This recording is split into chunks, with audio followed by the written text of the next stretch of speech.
Hi, everybody. This is Gad Saad. I hope that your week is coming along nicely, especially in light of all of the hysteria that we are currently seeing in the US elections. So, today I wanted to make a few comments about some important psychological principles relating to some of the phenomena that we're seeing with the response of people to the unfolding election results. Theory of mind is a important principle in psychology, which basically says that for human sociality to take place, for human interactions to take place, people have to have the ability to put themselves in the shoes of the other, in the mind of the other, understand things from the perspective of the other, have a sense of what the other person is operating under, which working assumptions, and so on. So it is a fundamental, if you like, lubricant of human sociality to have this really important cognitive mechanism in place. So, for example, some children who suffer from autism will exhibit a lack of theory of mind. And as you well know, many autistic children don't have the capacity to engage in normal, human interactions with people, precisely because one of the fundamental mechanisms that they regrettably don't possess, or don't at all, if not very well honed, is a working theory of mind. Now, let's apply that principle of theory of mind to the current political situation. 4 years ago, when Trump beat Hillary Clinton, I remarked that it was extraordinary how so many people were simply unable to find an explanation for how any reasonable person could vote for Donald Trump. And I discussed this, by the way, in the Parasitic Mind. Right? So the only possible working explanation is that there were 60 plus million people at the time, and now it's almost 70 million people with Trump 2020, who all of whom were going to KKK rallies, they were neo-Nazis, they sleep with their siblings, and they're toothless bigots. That's the only possible explanation, and apparently there were 60 plus million such people, all of whom engage in sibling incest. In 2020, many of the people who are exhibiting this kind of profound lack of theory of mind are, in a sense, repeating the exact same message, but now it is slightly metamorphosized into the following narrative. They no longer necessarily say that the people who voted for Trump are toothless bigots who sleep with their sisters and are Nazis, but they must be so damaged morally, because how else could they be voting and then they attribute all those negative qualities to Trump? So how could they be voting for a racist, an Islamophobe, a transphobe, a misogynist, an anti-science denier? I saw this on my personal Facebook page with extraordinarily accomplished psychologists. So a psychologist, a professor of psychology, is tasked as his job to understand human behavior, human nature. It's like, imagine if you go see an oncologist, but the oncologist says that cancer is a Zionist hoax. There is no cancer. You just have to rub crystals and you'll be fine. That oncologist wouldn't go far in his career, his or her career.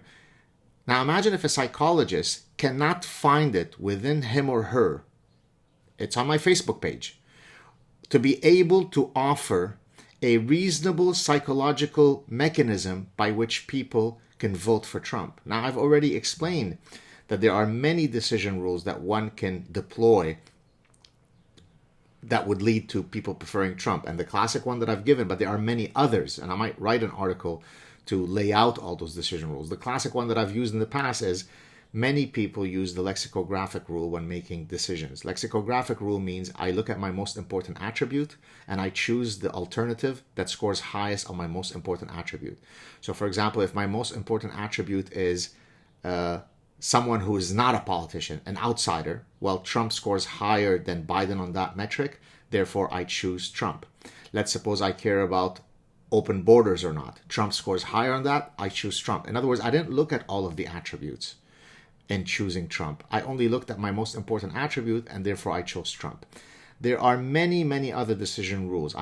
In my courses, I often spend an entire lecture enumerating all the different decision rules that someone can use in making a choice. And there are endless number of ways by which perfectly reasonable and rational people can choose Trump, can choose Biden, can choose anything. Okay? But people who are parasitized by just unbelievable political hate have a rupture in their theory of mind. What I'm saying here is actually quite profound, with all due modesty. So you take a psychologist who is, again, someone who is supposed to be an expert in human behavior, and they lose their ability to actually even apply stuff that they would be teaching the next day in their classes when it comes to Donald Trump. So the type of stuff that I've been reading is, I am so hurt. How can I live in a country where 70 million people are so damaged? I'm so afraid. Collective Munchausen, right? Belong to the tribe of truth. Do not belong to political tribes. Do not have your ability to engage in critical thinking completely shattered by your love or hate of an individual. So let me give you another example. Let's say we look at the Russian collusion narrative that Trump has had to deal with throughout his entire presidency. So let's call it the Russian narrative. Then let's now call the ballot count narrative that, many people are now saying that, there's massive fraud, or certainly some fraud, that has taken place during the current election. So I would ask you to play this thought experiment with me. There are three possibilities in the world, and let me enumerate them. There was more evidence for the Russian collusion narrative than the ballot fraud narrative. That's one option. There is no difference in terms of the evidence between the two narratives, or there is more evidence supporting that there is some fraud in the ballot count story. Right? So there are three possibilities. More evidence for the Russian collusion, more evidence for the ballot fraud, or they have equal evidence, right? Well, people spent millions of dollars and deployed the entire apparatus of the US government to uncover any Russian collusion, and there was none. The official final position is there is no evidence that Russian was a stooge of Putin.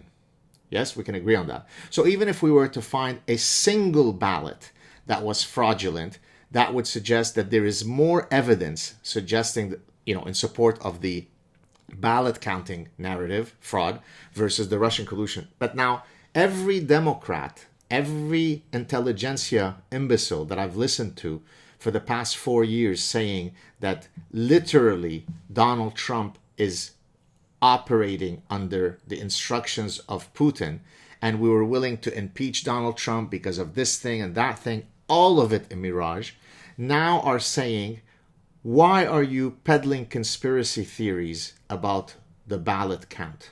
Why are you engaging in such, QAnon, or whatever the term is, conspiracy, right-wing nut job, right? Just be honest. If you were arguing that Donald Trump is a Russian stooge, then wouldn't you, by the same logic, argue that there's certainly as much evidence, if not more, that we should look into whether there are ballot, frauds going on, ballot counting frauds? There certainly is a hint that some of those arguments could hold true, right? No. When you're parasitized by hate, but a hatred in this case of a particular person, right? It's a form of cult of personality, but rather than being in love with the person, your whole identity is based on hating him. Again, I don't care about Donald Trump. I don't care about Joe Biden. I truly don't. What I care about is I am an absolute pathological purist. I despise hypocrisy. I detest intellectual dishonesty. It's injurious to human dignity, because it is when we murder truth that we can go down ugly trajectories of all sorts. If you are truly a purist in terms of how you navigate the intellectual informational landscape, then you're always going to be on the right side of things, because you are, to the best of your ability, pursuing truth. So the people who can't find it within their hearts and minds to even allow some modicum of decency for the people who could have voted for Trump, 70 million of them, and they call themselves psychologists, are a disgrace to the title psychologist, if not professor. Have a good weekend, everybody. Cheers.